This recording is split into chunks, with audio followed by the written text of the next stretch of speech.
besar, nggak bisa ketemu. Dunia dimulai dengan pada saat lahir menangis, lalu diisi dengan semua cobaan, mau makan lapar, mau minum haus, ya harus melalui itu. Kemudian capek orang tidur, melalui banyak hal-hal di depannya, dia makan sudah lapar. Tapi kalau orang tidak lapar, lalu antum ditanya mau makan apa, kita masih punya opsi. Kayaknya saya pengen makan ini deh, karena memang kita tidak lapar. Beda, orang yang tidak lapar akan menikmati makanannya. Orang kalau lagi tidak lapar dihidangkan banyak makanan, dia bebas mengincipi yang ini, mengincipi yang itu. Begitu pula dengan kenyang. Di surga nggak ada kenyang, nggak ada kenyang. Jadi makan tidak ada batasnya. Saja yang sedang kita lakukan jabatan, urusan dunia, dan anak-anak kalian melalaikan kalian dari mengingat Allah. Ada banyak orang subhanallah karena dia meeting ditinggalkan sholat berjamaah. Ini urusan dunia. Atau karena pembeli di tokonya lagi ada, ditinggalkan sholat berjamaah. Tinggalkan ibadahnya kepada Allah. Toleransi tentang masalah riba, toleransi tentang masalah nota palsu, toleransi tentang masalah apa, hanya karena urusan mau mendapatkan 100 ribu, 1 juta, 100 juta rupiah. Dia lagi berzikir. Antar jenazah dia, subhanallah, alhamdulillah, wa la ilaha illallah, Allahu akbar. Ada satu anak muda di sebelahnya mengatakan, hai imam, kenapa anda berzikir? Antar jenazah ini berzikir, kenapa dilakukan? Ada perintah, ada sesuatu. Kata dia, hai anak muda, ini jenazah yang sedang kita antar sekarang. Kalau tiba-tiba sekarang Allah hidupkan, apa yang dia lakukan kira-kira?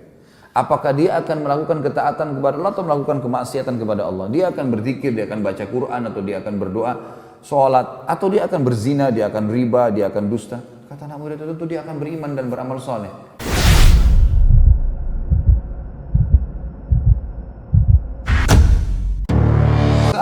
Nggak bisa ketemu.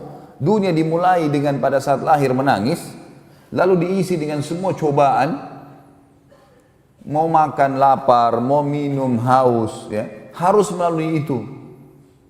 Kemudian capek orang tidur, melalui banyak hal-hal ini saja sudah dianggap seperti sebuah cobaan. Sementara nanti pada saat meninggal akan ditangisi. Itulah ringkasnya dunia. Dan akhirat dimulai dengan hisab yang ringan. Kalau dia orang beriman, dia akan masuk dalam kehidupan abadi yang tidak akan ada lagi masa tua, tidak ada lagi capek, tidak ada gangguan orang, tidak ada kematian, dan selamanya. Maka tidak akan pernah ketemu dalam dunia akhirat ini. Tapi Allah sang pencipta sengaja, dalam arti kata ini tanda kutip itu bahasa saya, adalah Allah sengaja memberikan kepada kita teman-teman perasaan khawatir dengan mati. Karena dengan adanya perasaan khawatir dengan mati, karena dia misterius, membuat orang akhirnya memiliki rambu-rambu. Kalau dia mati nanti bagaimana, gitu. Karena dia tidak tahu apa yang ada di sana. Tapi orang mukmin tahu, mati sebuah pintu yang akan dia masuk ke dalamnya dan dia akan menuju kepada Tuhannya. Makanya Bilal radhiyallahu anhu waktu ditanya tentang selama kematian, karena Bilal ini setelah meninggalnya Nabi SAW terus ikut di kancah peperangan. Setelah meninggal Nabi SAW, Bilal tidak ingin tinggal di Madinah radhiyallahu anhu. Beliau pergi berjihad karena beliau tidak mampu melihat rumah Nabi SAW, masjid Nabi SAW. Beliau tidak mau lagi menjadi muadzin di situ. Kemudian beliau pergi berjihad. Dan selalu di kancah peperangan di saf pertama, selalu yang paling pertama menyerang dengan keberanian. Padahal sudah berumur pada saat itu, radhiyallahu anhu. Ya. Sampai di zaman Umar pun pembebasan Persia dia hadir. Dan selalu berani sekali. Maka orang-orang bertanya, wahai Bilal, apakah anda tidak takut dengan kematian? Beliau balas kembali mengatakan, marhaban bil maut, selamat datang kematian. Malah itu yang saya tunggu. Bukankah dengan kematian saya akan bertemu dengan kekasihku Rasulullah SAW? Bukankah dengan kematian aku akan bertemu dengan Tuhanku dan akhirnya aku dapatkan janji yang kehidupan abadi di surga? Itulah konsep kehidupan kita. Tinggal lalu sebentar maka akan sampai di sana. Dan mati ini teman-teman tidak akan pernah bisa kita menghindar darinya. Sebagaimana dikatakan dalam surah Al-Imran. Surah nomor 3 ayat 185. A'udzu billahi minasyaitonir rajim. Kullu nafsin dha'iqatul maut wa innama tuwaffawna ujurakum yaumal qiyamah. Faman zuhziha 'anil nari wa udkhilal jannata faqad faz wa mal hayatud dunya illa mata'ul ghurur. Kata para ulama tafsir, ayat ini kalau turun cukup. Kalau ayat ini turun di muka bumi dan orang-orang merenunginya sudah cukup bagi dia. Setiap yang berjiwa, mau manusia, mau hewan, mau jin, semuanya akan merasakan kematian dan kalian akan menerima balasan dari perbuatan kalian. Baik akan dapat, buruk akan dapat. pada hari kiamat nanti. Barang siapa yang telah diselamatkan dari api neraka, faman zuhziha 'anil nar. Zuhziha teman-teman itu tepatnya kalau bahasa kita sebenarnya disaring, ya. Seperti orang kalau menyaring sesuatu, ada yang dia cari dari situ untuk jatuh semua kotorannya, sudah bisa dikatakan zuhzi, digoncang, disaring, gitu kan. Siapa yang digoncang, disaring sehingga dia selamat dari neraka dan masuk ke dalam surga, sungguh dia orang yang paling beruntung. Dan ketahuilah, kehidupan dunia ini hanya kesenangan yang memberdaya. Dari lapar ke lapar, dari haus ke haus. Perlu antum tahu ya, di surga teman-teman gak ada lapar, gak ada haus. Jadi antum makan, gitu kan, bukan karena lapar. Beda ya, kalau orang lagi mau makan, karena dia lapar, maka dia makan apa saja. Yang ada di depannya, dia makan, sudah lapar. Tapi kalau orang tidak lapar, lalu antum ditanya mau makan apa? Kita masih punya opsi, kayaknya saya pengen makan ini deh. Karena memang kita tidak lapar. Beda, orang yang tidak lapar akan menikmati makanannya. Orang kalau lagi tidak lapar, dihidangkan banyak makanan, dia bebas mengincipi yang ini, mengincipi yang itu. Begitu pula dengan kenyang. Di surga nggak ada kenyang. Nggak ada kenyang. Jadi makan tidak ada batasnya. Sampai dia merasa dirinya sudah cukup, dia ingin pindah ke makanan lain, baru dia pindah. Orang minum bukan karena haus, dinikmatin. Sehingga dia minum yang Allah menyebutkan baik dalam Al-Quran tentang masalah ya, minuman yang berjahe, air susu, ya, kemudian sungai arak yang tidak memabukkan, kemudian madu. Semua disebutkan. Semua itu dikerjakan teman-teman tanpa ada rasa haus. Nggak pernah tidur dan capek. Dalam arti kata tidak pernah tidur dalam keadaan capek atau ngantuk. Di surga kalau ada pun orang tertidur, bukan karena dia ngantuk, bukan karena dia capek. Memang karena terlalu nyamannya tempat itu sampai dia tertidur. Seperti kalau sudah tidur semalaman. Kemudian antum masuk ke masjid, masjid ini dingin sekali, sejuk, bersih. Kita baring, tertidur. Tidur itu beda dengan tidur kalau orang lagi capek. Sama dengan tadi orang kalau makan tidak lapar. Semua di surga itu gak ada yang seperti itu. Tidak ada masa tua, gak ada masa muda, anak-anak. Semuanya 33 tahun, gak bertambah sehari, gak berkurang sehari. Kenikmatan yang sulit untuk digambarkan dan tidak akan ketemu dengan dunia. Teman-teman sekalian, semua kehidupan dunia kita ini memberdaya. Dalam arti kata gini, apapun yang antum perebutkan di muka bumi ini, coba bayangkan kita dapat hal yang paling maksimal. Antum sudah punya mobil yang paling mahal, sekian miliar dan sudah penuh garasi antum dan halamannya dengan 10 mobil Alphard misalnya. Sudah 10 mobil Mercy, 20, 100 mobil kalau perlu. Antum sudah punya rumah di lokasi yang paling strategis. Bukan cuma 30 kali 30 atau 33 kayak masjid ini kali 33 meter. 1000 kali 1000 meter. Dengan istana, dengan 1000 dayang-dayang. Antum punya baju segala macam. Nama antum harum di muka bumi semua sudah didapatkan. Terus setelah itu apa? Apa setelah itu? Ujung-ujungnya dunia itu kita akan mentok ke pertanyaan, setelah itu apa? Apakah itu akan membuat kita kekal, tetap muda, ya, selamat dari kematian? Sama sekali enggak. Banyak orang subhanallah memperebutkan harta warisan, ribut dengan ahli warisnya, memperebutkan sesuatu. Untuk apa teman-teman? Untuk tanah di muka bumi. Kapasitas tubuh antum kan ada. Kapasitas perut kita 1 sampai 2 piring nasi. Sudah kenyang. Nggak bisa kita paksain lagi. Kapasitas air kita segelas 2 gelas. Untuk apa berebut? Kapasitas tidur antum 1 kali 2 meter. Itu kapasitas tidur kita. Untuk apa merebutkan tanah 1000 meter, 2000 meter, sekian hektar. Dan akhirnya jor-joran membuat data palsu dan seterusnya. Untuk apa? Kalau mau lebih jauh, kalau teman-teman biasa naik pesawat, tentu kita tahu. Kalau kita naik pesawat teman-teman dan tanah yang kita perebutkan itu kita lewat di atasnya, dari atas pesawat tidak akan kelihatan sama sekali. Orang kadang-kadang bangga dengan hanya pakai cincin misalnya. Anggap dia punya berlian. Orang kalau punya berlian seperti bola pingpong kira-kira kaya nggak? Kalau orang punya seperti bola basket, baik teman-teman sekalian. Anggap seperti bola basket dia punya berliannya. Itu kadang-kadang kalau berlian sudah sebesar bola pingpong disimpan di sebuah tempat pakai laser segala macam diiklankan seluruh dunia, luar biasa. Bagaimana kalau seperti bola basket dia punya? Baik, taruh itu di tanah, antum naik pesawat, kelihatan itu. Udah nggak kelihatan. Begitu memang dunia. Kalau ruh kita keluar teman-teman sekalian pada saat meninggal, kita akan mengetahui hakikat dunia itu. Baru kita keluar, oh ternyata begini ya. Ini loh mobil yang selama ini saya jalan dengan kesombongan. Oh itu loh ya, tanah. Oh ini loh rumah. Semua akan ditinggalkan. Tidak ada. Dan mati itu kalau datang teman-teman tidak kenal orang ini sehat kah, orang ini sakit kah, orang ini kuat kah, orang ini lemah kah, orang ini cacat kah. Olahragawan yang paling hebat dan mengkonsumsi vitamin yang paling hebat di dunia. Mati nggak? Mati. Bukankah ahli-ahli bela diri dunia Bruce Lee mati juga? Binaragawan yang besar badannya mati semuanya. Gak ada yang bisa lewat dari masalah itu. Orang beriman sangat tenang karena mengetahui masalah-masalah seperti ini. Jangan sampai membuat dunia boleh dinikmatin.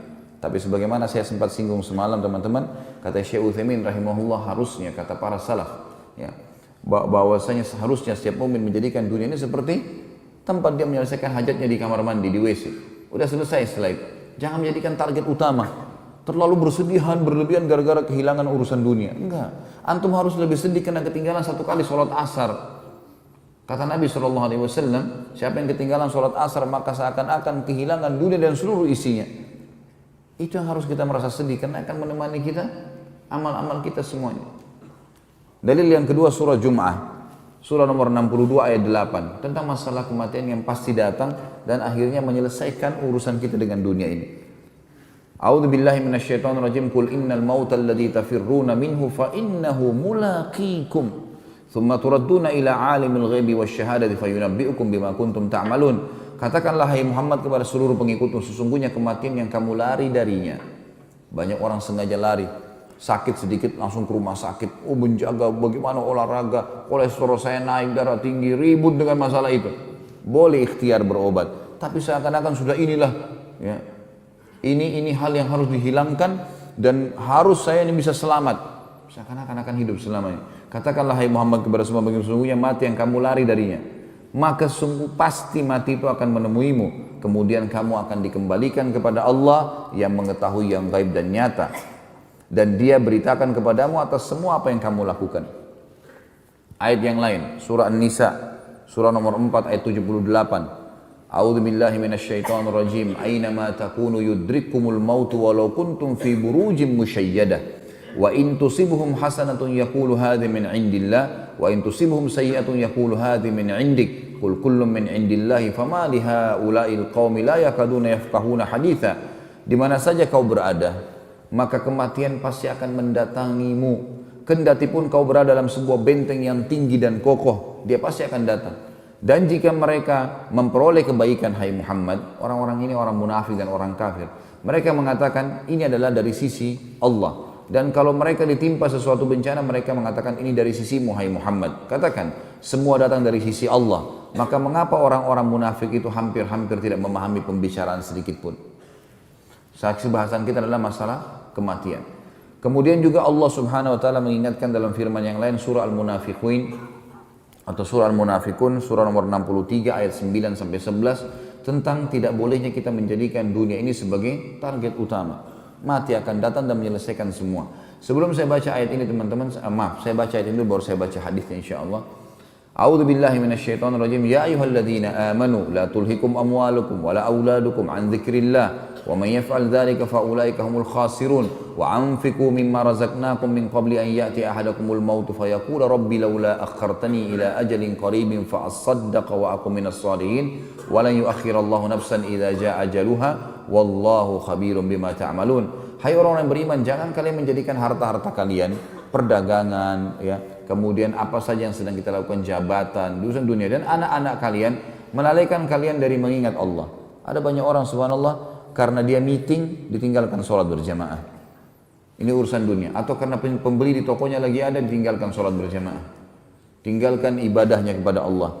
Toleransi tentang masalah riba, toleransi tentang masalah nota palsu, toleransi tentang masalah apa, hanya karena urusan mau mendapatkan 100 ribu, 1 juta, 100 juta rupiah. Yang semuanya itu, semua hal yang haram pasti berefek kepada masalah. Tidak ada orang teman-teman sekalian, kemudian dia memakan harta haram lalu sehat, gak ada. Antum masuk 1 rupiah uang haram sudah cukup membuat Allah buat kita sakit 1 bulan. efek jerah dari perbuatan besar. Hati-hati. Sekali kita berbuat nota palsu 1 juta, Allah tidak akan ambil 1 juta dari kita, tapi Allah akan ambil 100 juta. Dengan cara kita masuk rumah sakit, nanti akan dikeluarkan 100 juta. Jangan main-main dengan masalah seperti ini teman-teman. Menganggap nggak masalah, nggak apa-apalah. Ada orang begitu, toleransi dengan urusan dunia. Ada juga yang anak-anaknya lalaikan mereka. Sebagaimana Allah katakan dalam Al-Quran ini. Anak-anaknya karena ya kesian masih kecil, nggak apa-apa deh dengar musik. Nggak apa-apa deh begini, nggak apa-apa deh begitu. Nggak bisa ini. Harus kita menjadikan mereka sebagai aset amal jariah kita. Kita punya batas waktu di dunia, akan meninggal dunia. Mereka akan membawa orang teman-teman yang membiasakan anaknya sibuk masuk ke mall misalnya. Bukan hal yang haram masuk ke pasar ya. Tapi kalau antum biasakan setiap liburan ke mall hiburannya. Kira-kira pada saat kita meninggal, anak kita menjadikan sebagai pola hidup nggak? Pola hidup. Wah, turun-temurun kan? Otomatis akan mereka jadikan sebagai kebiasaan mereka. Mereka ajarkan kepada anak-anaknya. Itulah hasil pendidikan antum. Coba sekarang balik teman-teman sekalian. Kenapa antum tidak buat hiburannya anak-anak majelis ilmu? Hadirkan mereka, biasakan hadir di majelis ilmu. Dari kecil mereka biasa mendengar. Kenapa antum tidak biasakan anak-anak teman-teman sekalian untuk datang ke rumah anak yatim? Liburan, lagi pekan, bawa makanan, minuman, beras, bawa ke rumah anak yatim. Coba praktikin teman-teman. Bawa anak-anak ke rumah anak yatim. Kemudian pada saat tiba di rumah anak yatim tersebut, bilang sama anak-anak sebelum ke sana, kita akan pergi nak ke satu tempat yang akan membahagiakan kamu di dunia dan di akhirat. Pasti mereka senang. Kemana? Ke mall ayah, ke mall ibu. Enggak, sebentar, sabar, ikut aja. Ikut. Bawa beberapa hal dari rumah yang bisa kita berikan santunan. Lalu parkir di rumah anak yatim. Kita sudah sampai nak. Sampai di mana ayah? Apa ini? Ini rumah anak yatim. Untuk apa kita ke sini? Nanti kamu akan tahu. Turun. Bicara sama pimpinan atau pemilik rumah yatim tersebut. Saya datang dengan anak saya dan saya ingin anak saya mendapatkan pelajaran. Bisa semua anak yatim dikumpulin di sini? Tentu saja bisa. Baik, saya akan berikan santunan. Sudah kumpul, duduk semua. Kemudian bilang sama anak kita, nak, di depan kamu ini semua ini yang kamu lihat anak-anak adalah anak yatim. Yatim artinya ayahnya nggak ada. Nggak ada yang menaungi. Tahu kenapa mereka ditaruh di sini dalam asrama? Karena nggak ada ayahnya. Ada juga yang tidak ada ibunya. Dari kecil mereka tidak tahu apa-apa. Orang-orang tua inilah yang menjadi orang tua angkat mereka. Mereka makan diatur, mereka dikontrol, mereka harus diawasi. Gak ada sebuah penaung. Kamu sekarang masih punya ayah, masih punya ibu. Bukankah itu sebuah nikmat yang besar yang harus kamu syukuri? Kemudian pertemukan anak kita dengan anak-anak yatim itu coba. Suruh ngobrol, suruh sampaikan, nak anak yatim satu, silakan. Tidak usah direkayasa, langsung datang. Bagaimana perasaannya nak tidak punya orang tua? Ceritakan kepada anaknya paman ini, anaknya om ini, anaknya tante. Biarin dia cerita. Nanti anak yatim ini akan mencerita, oh saya begini, saya berharap punya ibu, saya berharap punya ayah, saya begini. Coba dengarkan 10 anak. Kira-kira pada saat anak kita pulang teman-teman dan minggu depan kita akan buat lagi, kita akan ke tempat rumah anak yatim yang lainnya nak, kita akan buat berikan hadiah. Mereka lalu melakukannya dengan gembira dan sudah tahu apa yang kita lakukan. Kira-kira pada saat kita meninggal, mereka akan jadikan pola hidup enggak? Berarti sudah terbiasa ke rumah anak yatim teman-teman. Terbiasa membantu orang susah, terbiasa mengunjungi masjid-masjid, terbiasa menghadiri majelis ilmu. Itu yang kita butuhkan untuk akhirat. Bukan menghabiskan waktu pada hal yang sia-sia. Anak-anak, pasangan hidup, harta kadang-kadang membuat orang lalai. Sekali lagi, bukan dilarang untuk masuk ke pasar atau ke mall, tapi jangan jadikan sebagai pola hidup teman-teman. Terlebih lagi kita tidak bisa terlepas dari masalah terbukanya aurat lawan jenis, belum terdengarnya musik yang mau tidak mau akhirnya terdengar, yang seperti dia dengan Al-Quran seperti minyak dengan air, susah untuk dipertemukan. Maka harusnya kita jangan jadikan itu semua sebagai pola hidup kita. Allah mengatakan, jangan hai orang beriman, jangan sampai hartamu dan anak-anakmu melalaikan kamu dari mengingat Allah. Barang siapa yang membuat demikian, maka mereka itulah orang-orang yang rugi. Dan belanjakanlah sebagian dari apa yang telah kami karuniakan kepadamu sebelum datang kematian kepada salah seorang di antara kamu. Lalu ia berkata, ya Tuhanku, pada saat malaikat maut sudah datang, seperti di masjid ini, bisa terjadi. Di ujung masjid malaikat maut datang sekarang teman-teman sekalian. Lalu kemudian mendatangi saya, antum gak lihat, saya lihat, dicabut roh saya, dalam hitungan detik meninggal. Khalid Basalamah cuma dikenang pernah ceramah, selesai ceritanya. Semua mobil, istri, anak, pakaian, habis semuanya. Udah. Saya dengan ruh saya dibawa udah. Jasad ini tinggal dimandikan, dikafani, masuk kuburan. Sudah habis ceritanya. Baik, itu bisa terjadi kapan saja teman-teman. Kenapa harus kita menundanya, menunggu pada saat sakit? Bukankah banyak orang keluar rumahnya dengan pakaian rapi terus tiba-tiba ditabrak di jalanan, kemudian meninggal dunia? Di Jakarta begitu kemarin, ada orang keluar dari mall, bawa barang banyak, begitu naik mobil, tukang parkirnya gembira melihat orang ini karena pakaiannya, mobilnya mewah. Begitu dibantu untuk keluar, dia injak gas waktu di starter mobilnya, tabrak mobil di belakang, hancur mobil di belakang. Ribut tukang parkirnya, kenapa bapak nggak lihat? Nggak bersuara, gas tetap diinjak. Begitu dibuka pintunya, meninggal orang itu. Pakaiannya rapi, mobilnya mewah, nggak ada apa-apa, jalan bawa banyak barang-barang belanjaan, meninggal dunia di tempat. Bagaimana caranya orang tidak berpikir masalah-masalah seperti ini teman-teman sekalian? Artinya dunia dinikmati, makan, minum segala, tapi kita harus tahu ada akhirat. Mengetahui kalau ada akhirat itu membuat hati tentram.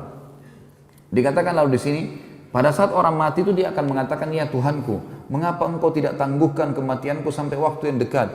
Ya Allah, tolong mundurin matiku, jangan dulu dicabut ruhku ini. Dan aku akan termasuk orang-orang soleh. Mulai sekarang aku akan terus patuh. Dan Allah sekali-kali tidak akan menangguhkan kematian seseorang apabila datang. Dan Allah maha mengetahui lagi maha apa yang kalian kerjakan. Allah menyuruh kita berbuat kebaikan teman-teman. Selalu sibukkan diri dengan kebaikan. Dari kebaikan kepada kebaikan. Karena orang beriman, bukan berarti kalau kita beriman dan beramal soleh kita nggak makan, kita nggak minum. Enggak loh. Orang kafir dan orang fasik makan dan minum. Orang beriman juga makan dan minum. Mereka tidur, kita tidur. Sama fenomena dilewati, tapi ini selalu terjaga, ini malah tidak terjaga. Pelanggaran-pelanggaran yang mereka lakukan. Hasan Basri rahimahullah pernah lagi mengantar jenazah. Kemudian dia lagi berzikir, antar jenazah dia subhanallah, alhamdulillah, wala ilaha illallah, Allahu akbar. Ada satu anak muda di sebelahnya mengatakan, "Hai imam, kenapa Anda berzikir? Mengantar jenazah ini berzikir, kenapa dilakukan? Ada perintah, ada sesuatu." Kata dia, "Hai anak muda, ini jenazah yang sedang kita antar sekarang. Kalau tiba-tiba sekarang Allah hidupkan, apa yang dia lakukan kira-kira? Apakah dia akan melakukan ketaatan kepada Allah atau melakukan kemaksiatan kepada Allah? Dia akan berzikir, dia akan baca Quran, atau dia akan berdoa, sholat, atau dia akan berzina, dia akan riba, dia akan dusta?" Kata anak muda itu, tentu dia akan beriman dan beramal soleh. Kata Hasan Basri, kenapa? Karena dia sudah mati, dia sudah tahu nilainya ibadah itu. Pada saat orang meninggal teman-teman, kita ini semua akan meninggal. Semua kita sedang menuju ke liang lahatnya, tinggal tunggu siapa yang jatuh duluan. Pada saat mati datang, pada saat itu teman-teman, tepat pada saat itu antum akan berharap sujud di dunia sekali meninggal. Antum akan berharap kembali ke dunia baca satu ayat Al-Quran. Bertemu senyum dengan muslim, baru meninggal, karena butuhnya dengan setengah pahala. Maka kata Hasan Basri, yang kau ucapkan itu benar. Kalau dia hidup, dia pasti akan bergegas beramal soleh. Tapi ketahuilah ya anak muda, dan yakinlah jenazah ini tidak akan pernah hidup selamanya. Dan jadikan dirimu seakan-akan jenazah ini yang Allah hidupkan, dan kau masih punya kesempatan untuk beramal soleh. Jangan tunggu waktu itu datang baru kita mau beramal, gak bisa. Allah mengatakan dalam surah Al-Baqarah, surah nomor 2 ayat 148, A'udzubillahi minasyaitonirrajim, fastabiqul khairat. Cepat berlomba dalam mengerjakan amal soleh. Jangan tunda. Dari amal soleh ke amal soleh, amal soleh ke amal soleh. Saya di Jakarta didik jemaah saya mengatakan, Bapak Ibu sekalian, habis hadir di pengajian, iman kita akan bertambah.